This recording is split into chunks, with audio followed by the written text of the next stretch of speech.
Welcome to study जियो से समय की।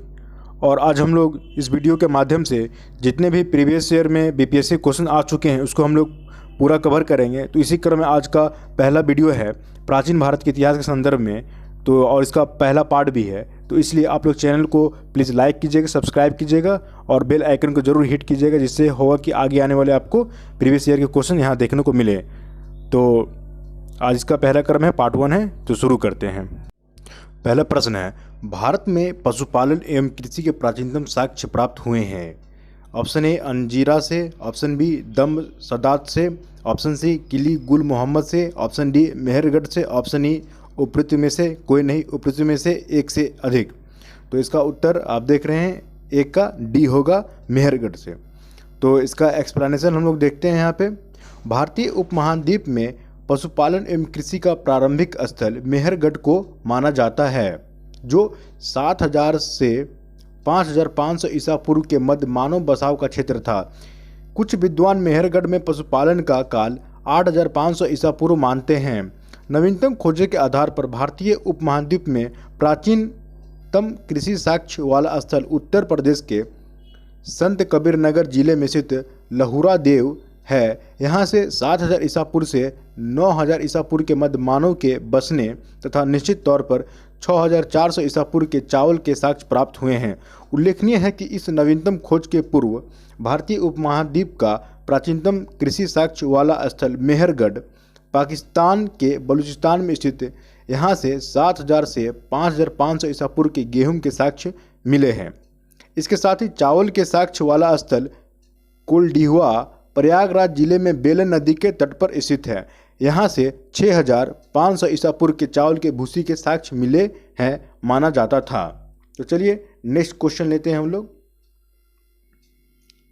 क्वेश्चन नंबर है दूसरा, निम्नलिखित में से किसको कैल्कोलिथिक युग भी कहा जाता है। ऑप्शन ए पूरा पाषाण युग, ऑप्शन बी नव पाषाण युग, ऑप्शन सी ताम्र पाषाण युग, ऑप्शन डी लोह युग।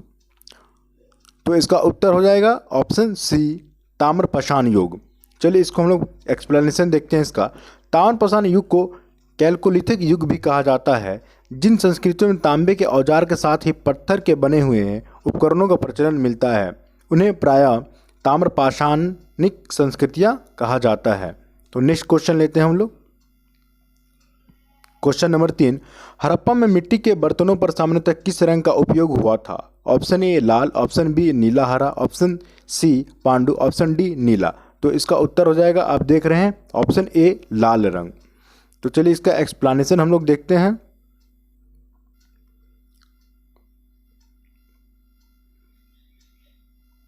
तो आप यहाँ पर देख रहे हैं, हड़प्पा निवासी मिट्टी के बर्तन का व्यापक पैमाने पर निर्माण करते थे। प्रारंभिक हड़प्पा सभ्यता में पैर से चालित चाक का प्रयोग किया जाता था। परिपक्व हड़प्पा के दौर में हाथ से चालित चाकों का प्रयोग किया जाने लगा था। डिजाइन के आधार पर इन बर्तनों की दो श्रेणियां थीं, एक तो बिना डिजाइन वाले बर्तन तथा दूसरे चित्रित मृदभांड। मृदभांडों को बनाने वाली मिट्टी में रेत का मिश्रण किया जाता था, जिनको पकाने पर यह हल्के भूरे लाल रंग का रूप ग्रहण कर लेती थी। इन मृदभांडों के ऊपरी हिस्सों में लाल रंग की पुताई कर दी जाती थी तथा निचले हिस्से में काले रंग से विभिन्न प्रकार की चित्रकारी की जाती थी। तो चलिए नेक्स्ट क्वेश्चन लेते हैं हम लोग। सिंधु सभ्यता निम्नलिखित में से किस युग में पड़ता है। ऐतिहासिक काल में, प्रागैतिहासिक काल में, उत्तर ऐतिहासिक काल में, आदि ऐतिहासिक काल में। तो देखिए इसका उत्तर हो जाएगा डी आदि ऐतिहासिक काल में। इसका हम लोग विस्तार से पढ़ते हैं, इसको हम विस्तार से पढ़ते हैं हम लोग।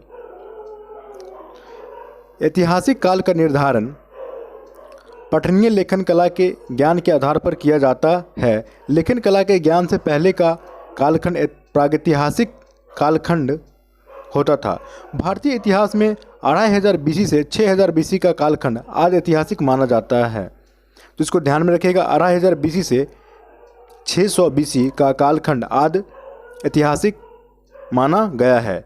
सिंधु सभ्यता आदि ऐतिहासिक काल की सभ्यता है, क्योंकि यहाँ पर लेखन कला का ज्ञान तो है परंतु अभी तक इसे पढ़ा नहीं जा सका है। चलिए नेक्स्ट क्वेश्चन लेते हैं हम लोग। सिंधु सभ्यता की सबसे महत्वपूर्ण विशेषता क्या है। ए पक्की ईंट से बनी इमारत, बी प्रथम असली मेहराब, सी पूजा स्थल, डी कला और वास्तुकला, ई उपर्युक्त में से कोई नहीं, उपयुक्त में से एक से अधिक।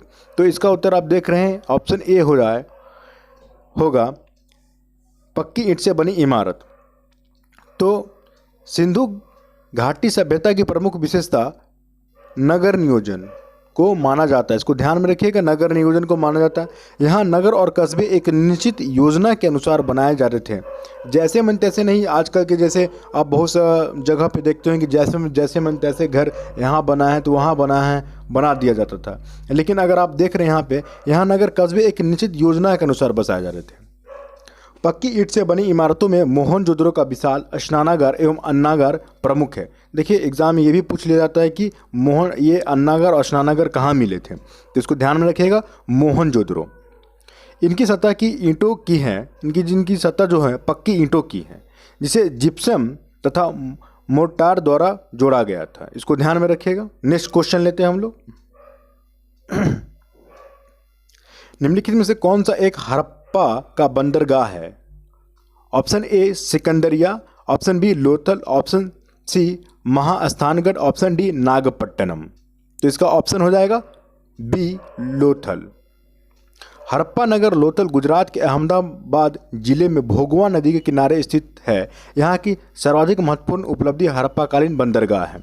ये क्वेश्चन बार बार रिपीट कर लिया जाता है विभिन्न एग्जाम में, इसको ध्यान में रखिएगा, इंपॉर्टेंट क्वेश्चन है। ऐसे तो जितने भी क्वेश्चन यहाँ पे आए सारा ही इंपॉर्टेंट है, सबको ध्यान में रखिए। चलिए नेक्स्ट क्वेश्चन लेते हैं हम लोग।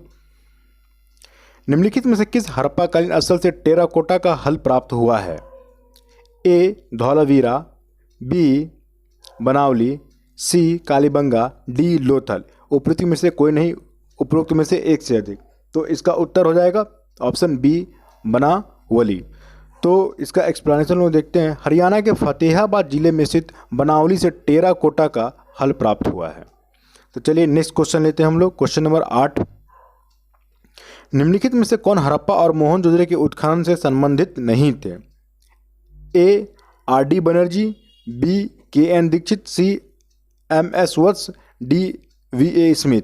तो इसका उत्तर हो जाएगा option D V A Smith. तो चलिए इसका हम लोग एक्सप्लेनेशन देखते हैं। वर्ष 1921 में दयाराम साहनी ने हड़प्पा का सर्वेक्षण किया। वर्ष 1926 से 27 से वर्ष 1933 से 34 में माधव स्वरूप वर्ष हड़प्पा के उत्खनन कार्य से संबंधित रहे। मोहनजोदड़ो की खोज सर्वप्रथम वर्ष 1922 में राखलदास बनर्जी ने की थी तथा इसके पुरातात्विक महत्व की और ध्यान आकर्षित किया। इसके अतिरिक्त कुछ अन्य विद्वान के एन दीक्षित, अर्नेस्ट मैके, आर एल स्टीन, ए घोष, जेपी जोशी आदि ने भी इस सभ्यता की खोज में महत्वपूर्ण योगदान दिया। अतः स्पष्ट है कि वी ए स्मिथ हड़प्पा सभ्यता की खोज से संबंधित नहीं रहे हैं, बल्कि ये भारतीय विद एवं कला इतिहासकार के रूप में प्रसिद्ध थे। तो इसको ध्यान में रखिएगा। नेक्स्ट क्वेश्चन लेते हैं हम लोग। क्वेश्चन नंबर 9 है, बोगज कोई का महत्व इसलिए है, अब क्यों है महत्व इसलिए देखते हैं हम लोग। वहाँ जो अभिलेख प्राप्त हुए हैं उनमें वैदिक देवी एवं देवताओं का वर्णन मिलता है। बी मध्य एशिया एवं तिब्बत के बीच एक महत्वपूर्ण व्यापारिक केंद्र के रूप में जाना जाता है। सी वेद के मूल ग्रंथ की रचना यहीं हुई थी। डी उपयुक्त में से कोई भी नहीं। तो इसका उत्तर हो जाएगा, आप देख रहे हैं ऑप्शन ए। यहाँ जो अभिलेख प्राप्त हुए हैं उनमें वैदिक देवी एवं देवताओं का वर्णन मिलता है, इसलिए बोगोजीवी का महत्व है, इसको ध्यान में रखिएगा। नेक्स्ट क्वेश्चन लेते हैं हम लोग। Question number 10वां।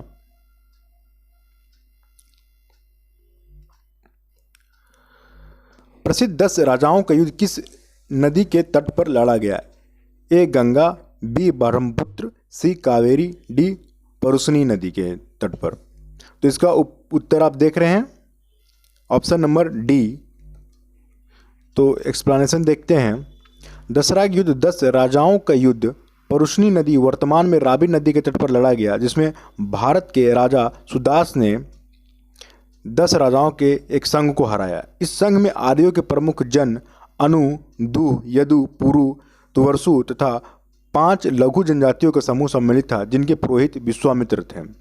इनके पुरोहित कौन थे? विश्वामित्र। तो इसको ध्यान में रखिए। चलिए नेक्स्ट क्वेश्चन लेते हैं हम लोग। क्वेश्चन नंबर 11वां है, ऋग्वेद का कौन सा मंडल पूर्णतः सोम को समर्पित है?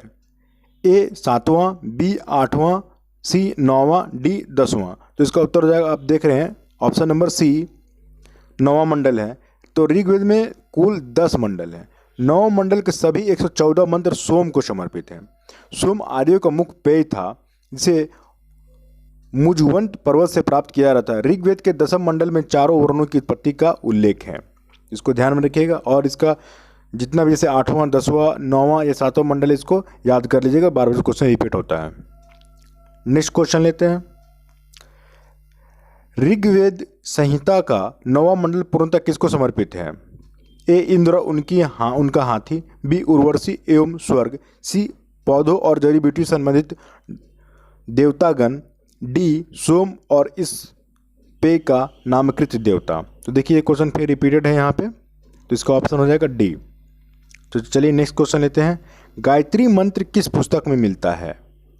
ऑप्शन ए उपनिषद में, ऑप्शन बी भगवद गीता में, ऑप्शन सी ऋग्वेद में, ऑप्शन डी यजुर्वेद में। तो इसका उत्तर हो जाएगा, आप देख रहे हैं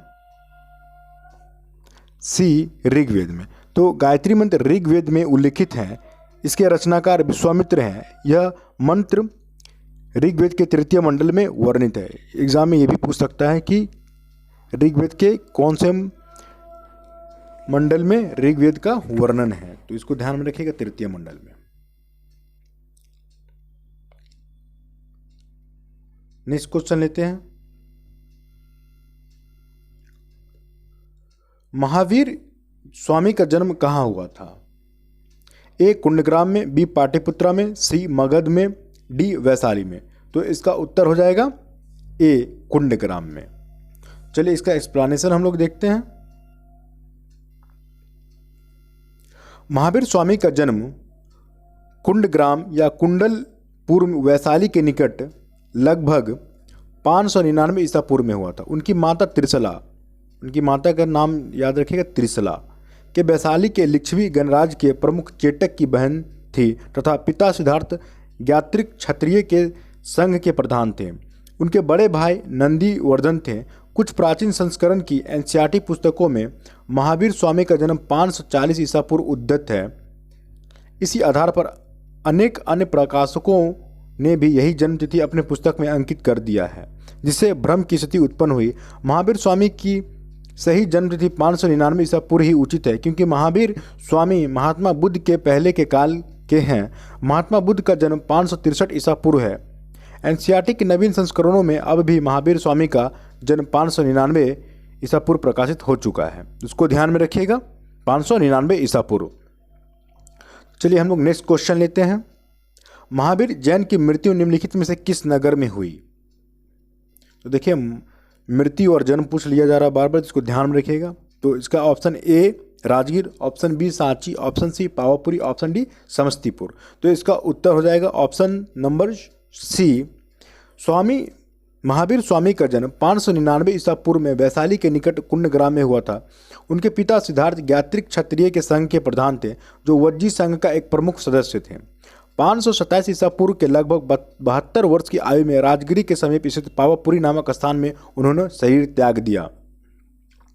चलिए हम लोग नेक्स्ट क्वेश्चन लेते हैं,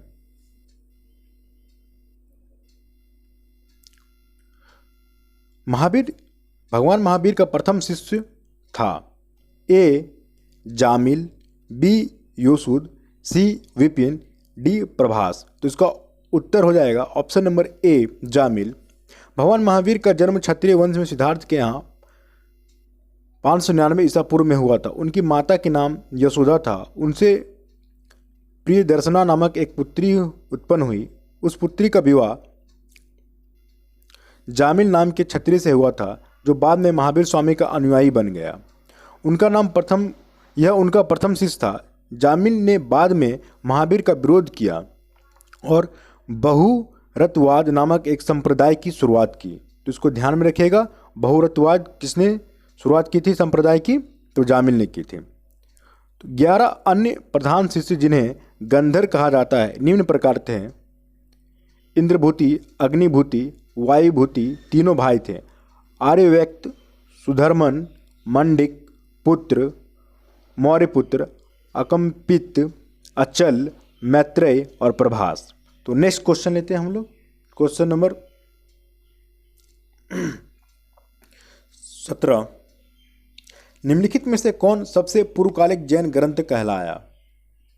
ऑप्शन ए 12 अंग, ऑप्शन बी 12 उपांग, ऑप्शन सी 14 पूर्व, ऑप्शन डी 14 उप पूर्व। तो इसका उत्तर आप देख रहे हैं ऑप्शन नंबर सी होगा। तो इसका एक्सप्लेनेशन देखते हैं।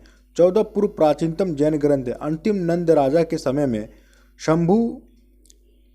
संभूत विजय तथा भद्रबाहु संघ के अध्यक्ष थे तथा ये ही महावीर द्वारा प्रदत्त 14 पूर्वों के विषय में जानने वाले अंतिम व्यक्ति थे।